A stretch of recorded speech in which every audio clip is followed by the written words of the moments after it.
देना किसी भी सियासत से नहीं है।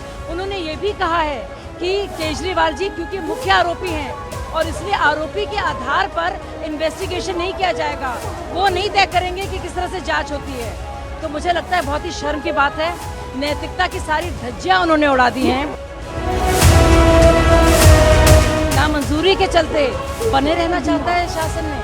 मतलब ये पार्टी तो झाड़ू की बात करती थी, शुरुआत होती है झाड़ू से, खत्म होती है दारू पर। बहुत बड़ा प्रोटेस्ट कर रही है अरविंद केजरीवाल जी आम आदमी पार्टी के खिलाफ, क्या मांगे हैं, क्या कहना चाहते हैं? देखिए, अब तो ये पूरी तरह से स्पष्ट है कि केजरीवाल जी भ्रष्ट है और ये भी साफ हो गया। और हाईकोर्ट की इतनी तल्ख टिप्पणियां रही हैं कि इस देश में दो तरह के कानून नहीं हो सकते। एक कानून ऐसा जो आम साधारण नागरिकों के लिए हो और एक कानून सुल्तान साहब के लिए हो, सीएम साहब के लिए हो। हाईकोर्ट ने यह भी कहा है कि उनके पास इनफ मटेरियल है, यानी कि बहुत सबूत हैं जिसके आधार पर ये पूरी कानूनी प्रक्रिया हुई है। हाईकोर्ट ने यह भी कह दिया है कि कोई भी सियासी दलीलें नहीं चलेंगी।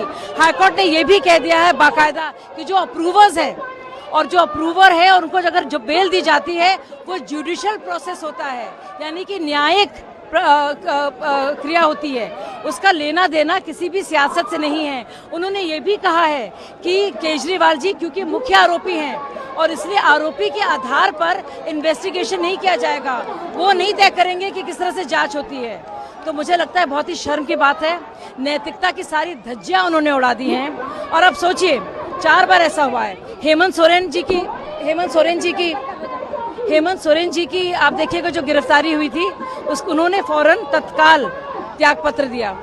दूसरी तरफ आप देखिए कि किस तरह से जब लालू प्रसाद यादव भी उनकी गिरफ्तारी हुई थी, उन्होंने राबड़ी देवी को बिठा दिया। बहुत बढ़िया। और जयललिता जो है, आप देखिए कि उनकी भी गिरफ्तारी हुई, 48 घंटों में उन्होंने त्यागपत्र दिया। ये तो पहली बार हमारे राजनीतिक इतिहास में हो रहा है भाई कि एक इंसान जो भ्रष्टाचार के खिलाफ आवाज उठाता था और उस वजह से अब बना था सीएम, वो सीएम भ्रष्टाचार के आरोपों के चलते, इतनी गिरफ्तारियों के चलते, बेल की नामंजूरी के चलते बने रहना चाहता है शासन में।